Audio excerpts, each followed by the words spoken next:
here that, bin Laden is the main suspect and everything, and we don't get the full picture, and I think that, you clue us in terms of, like, what's really going on. Don't you think it's funny that they've been looking for him for so many years, could never find him? Now, all of a sudden, they're accusing him of blowing up the Twin Towers, the World Trade Center, and the Pentagon, and now they claim that they know exactly where he is. They're following him by satellite. Now, how did that happen? Right. And all these journalists, going over there to interview him and stuff, and it's like they don't know where he is, but the journalists can find him, but the CIA can't. Yeah, and supposedly Timothy McVeigh could, too. Sure. Or Terry Nichols. Right. Okay, thanks a lot, Bill. You're welcome. Bye.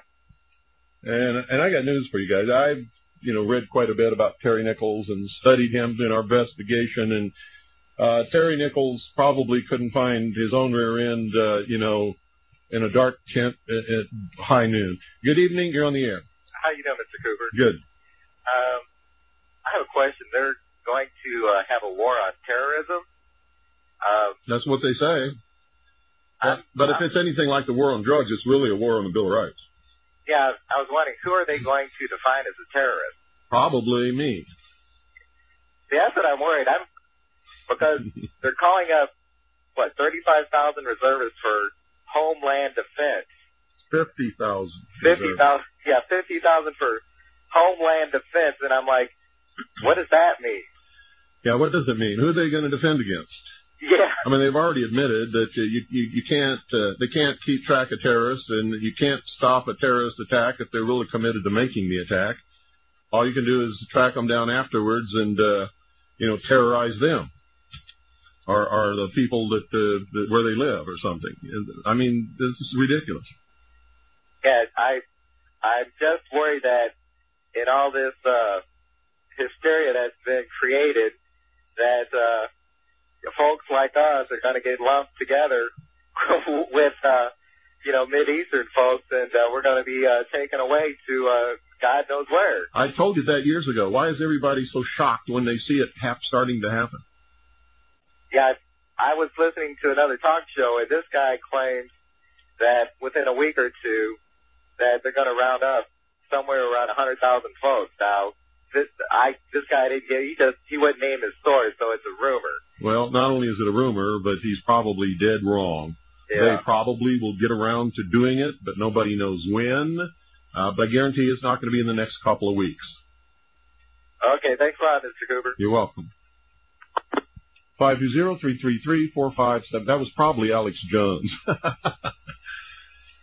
Good evening. You're on the air. Hi, Mr. Cooper. I've listened to you for quite a few years. I'm Joe in West Virginia. Hi, Joe. I'm really impressed with the research that you do.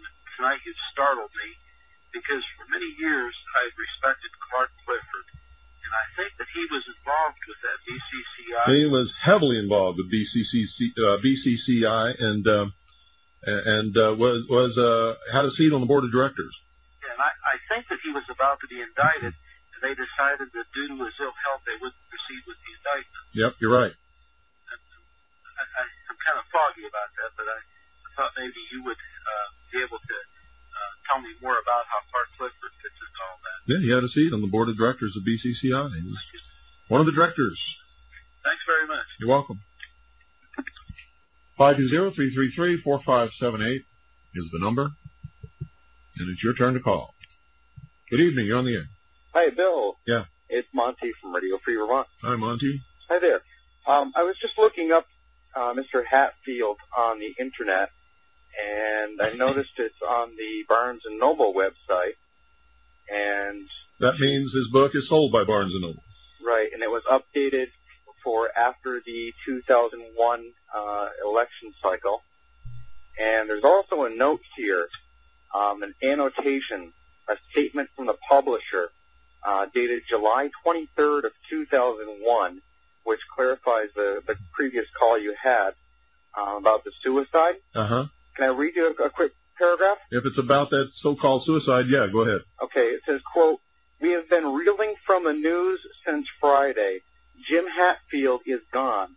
In a country where not enough reporters and talking heads have the courage to speak truth to power, Hatfield, the president's most controversial biographer, ended his own life in solitude in an Arkansas motel last week." Let me assure you that I have spoken on many occasions with Mr. Hatfield in previous years because of his research and mine paralleling each other quite a bit. And Mr. Hatfield would not have committed suicide under any circumstances. If he's dead, somebody murdered him. And I am just absolutely astounded that because of the publicity given his book when it first came out, and the fact that it was removed from the shelves almost immediately and taken out of circulation, that his death was not announced on the major news. And it wasn't.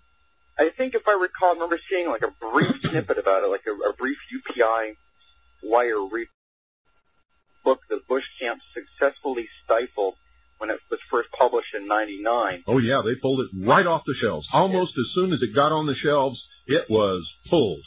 Yeah, it says in here that and all the copies were stacked in a pile and burned.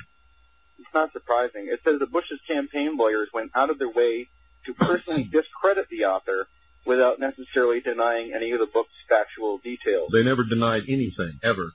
Well, it's just like your book. They go out of their way to discredit you without denying any of the details. Well, they attack my character. They call me a drunk and a liar and a bank robber and a child molester and a white supremacist and everything in the world. But they never, ever have refuted one thing that I've ever published, that I published in my book, or that I've put out on this radio broadcast.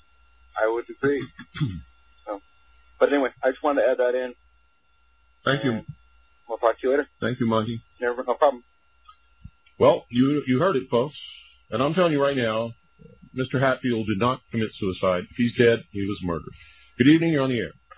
You better watch out, or Georgie Jr. is going to call you the most dangerous talk host in America. That would be wonderful, wouldn't it? Yeah. Then I could put 2 notches on my gun. or on my microphone, I should say. And unfortunately, that's all the things I can add to the conversation, so I'll hang on. Okay. Thank you. 520-333-4578 is the number. Taking your calls till the end of the hour. Good evening. You're on the air. Hello, Bill. Matt from Connecticut. Hi, Matt. I know someone who works for a major book chain where Fortunate Son is a bargain book. You could probably still find it. Where? Borders Books and Music. Borders Books and Music. You heard it, folks. For a fact, I've seen it 2 months ago. Yep. Go get it. Oh, yeah. Go get it. It starts when George W. was, in fact, starts before he was born and goes right up to when he went to the White House. Yeah. And you know what? They weren't selling too hot from what I heard. They were out there, but people weren't buying them. Well, that's too bad, because when they first came out, before they were snatched off the shelf and put in a pile and burned, they were, it was number 1 on the New York Times bestsellers list. Well, what happens is with these major...